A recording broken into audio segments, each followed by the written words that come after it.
Salut tout le monde. Fréquemment en session, il m'arrive de parler à la fois du pouvoir de création, mais aussi de l'impact de nos émotions au quotidien. Et je prends quelques minutes pour vous partager ce soir un simple exemple de ce qui m'est arrivé la semaine dernière. J'avais pris un jour de congé, c'était mercredi, et je suis allée dans un centre touristique à quelques kilomètres de chez moi. Et j'avais déjà sur le trajet une idée de texte que je voulais en tous les cas publier sur les réseaux sociaux et faire parvenir à certains de mes clients. Et je mûrissais cet article comme ça depuis plusieurs jours. Et ça devenait comme plus concret, comme si on était capable d'écrire dans son esprit une page A4 et que simplement en posant mes doigts sur le clavier, les mots allaient prendre forme. Je me rends donc dans ce pôle et j'étais allongée au soleil et les mots me revenaient avec une grande facilité et tout à coup mon téléphone sonne. C'était ma gestionnaire de compte, de société qui me dit « Aurore, très gravement, il y a un problème avec tes impôts. Le mois de décembre n'a pas été encaissé. » S'agissant d'une fin d'année, les montants étaient relativement conséquents. Elle dit simplement « Le virement a disparu. » D'ordinaire, quand le système s'organise et s'organise bien contre un individu, il passe en effet à travers l'administration, voire le système judiciaire. Et j'accueillais cette nouvelle avec une programmation somme toute très humaine et une sorte de grossièreté typiquement française. Et après, je me suis mise à sourire. J'ai dit, regarde ce qui se passe, Aurore, alors que tu penses à cet article, ce post que tu souhaites créer qui a de l'importance quant à certaines informations que je souhaitais partager. Voilà ce qui arrive. Et puis je passe 3 heures dans ce centre. Contente, heureuse, j'avais pris le soleil, c'était assez intéressant. Et alors que je me rends sur ce parking dont il ne reste que quelques voitures, je découvre non sans stupéfaction que la mienne est zébrée.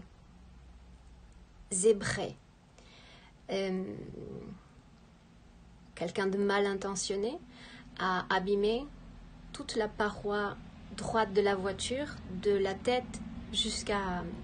Enfin la tête. Tout un pan de voiture est abîmé. Et là, pareil, sur le moment, se crée une sorte de consternation. Je regarde autour de moi, aucune autre voiture n'avait été abîmée de la sorte. Je vais voir ce qu'on appelle ici le guardacoche, qui me dit qu'il n'a vu personne, absolument personne dans le parking. Et je reste toujours consternée. J'attends que le parking se vide pour découvrir, toujours plus sidérée, que ma voiture est la seule sur les 200 qu'il y avait qui avait été abîmée.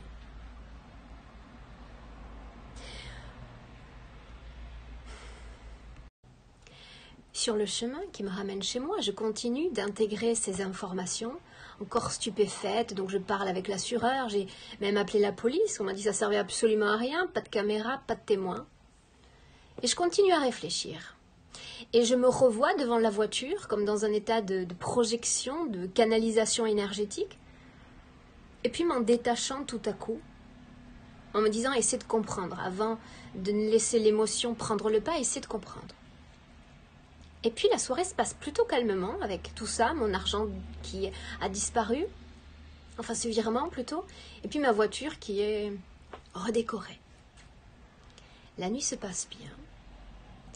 Le lendemain, je vais voir un mécanicien que je connais de cette ville, et il me donne tout un tas de prospectus, de papiers, de cartes de visite en me disant tu as l'étendue du choix pour aller faire arranger ta voiture.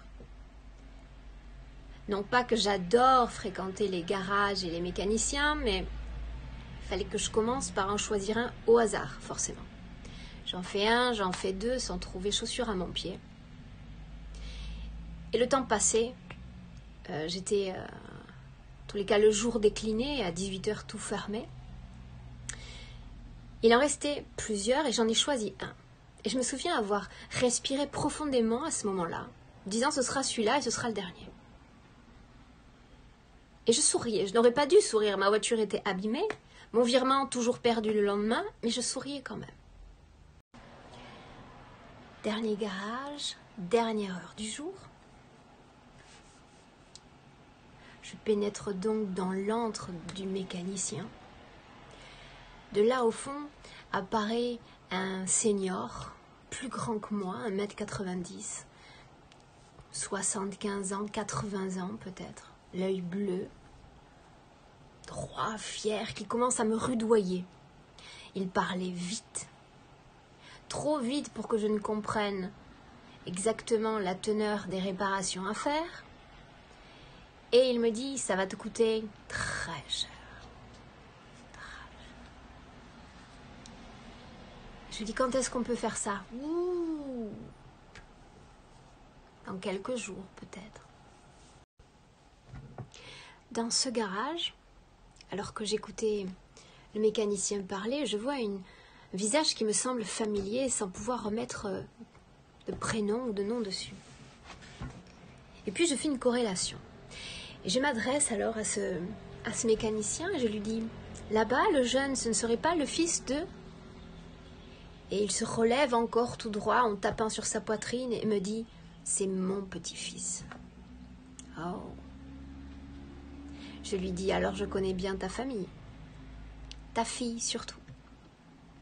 Permets-moi de te raconter un peu de mon histoire. C'est ce que je lui ai dit. L'histoire d'un soir d'hiver où, dans ce pays dans lequel j'ai choisi de vivre, j'étais seule, à accoucher. L'accouchement qui a été difficile, compliqué. Et je lui ai dit, en sortant de la salle d'accouchement, ta fille a été appelée au beau milieu de la nuit, il devait être 2h, 3h du matin, et elle m'a sauvé la vie.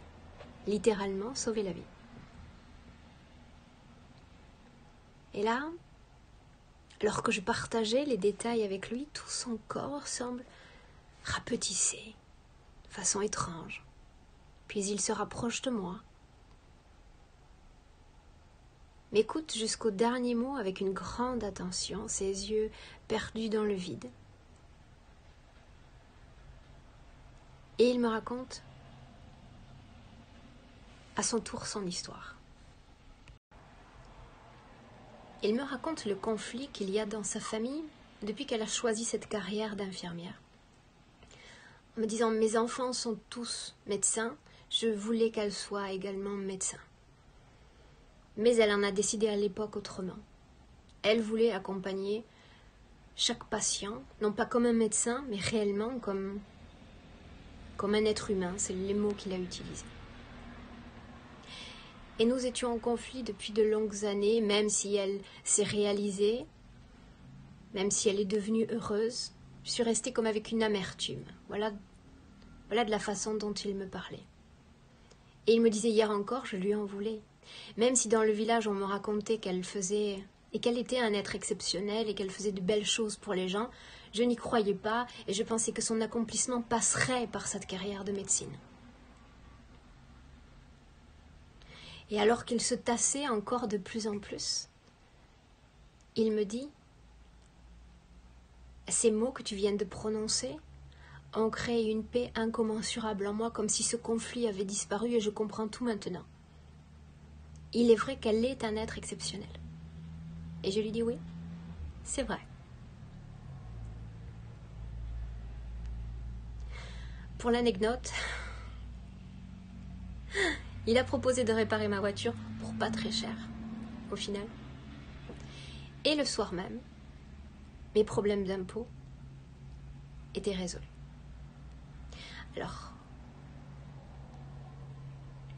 toujours le choix qui s'impose quant à la façon dont on gère les émotions lorsqu'il nous arrive une contrainte, une épreuve, un conflit même.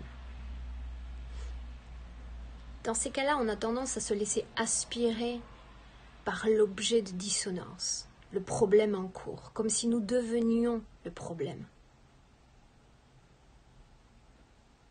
De la même façon dont je me suis vue ainsi sur ce parking dans la voiture. Il y a une sorte de projection, de sorte de rétrécissement énergétique. Et tout à coup, en prendre conscience vous fait reprendre une perspective sur l'émotion déjà qui prend corps à l'intérieur. Le fait de garder cette perspective permet d'y voir clair quant aux décisions à prendre, aux choix à opérer. Parce que je n'ai pas de doute quant aux mauvaises décisions que j'aurais pu prendre si je m'étais laissé immerger par la colère, le désarroi, l'inquiétude, l'injustice même, une voiture sur 200, et à qui ça arrive? Non, j'ai mis tout ça de côté. Et croyez-moi ou non, mais cet échange si intense, si profond, cette libération non seulement dans son corps, mais dans son histoire familiale, tout ça, ça vaut bien tous les zébrages de voitures du monde. Vraiment.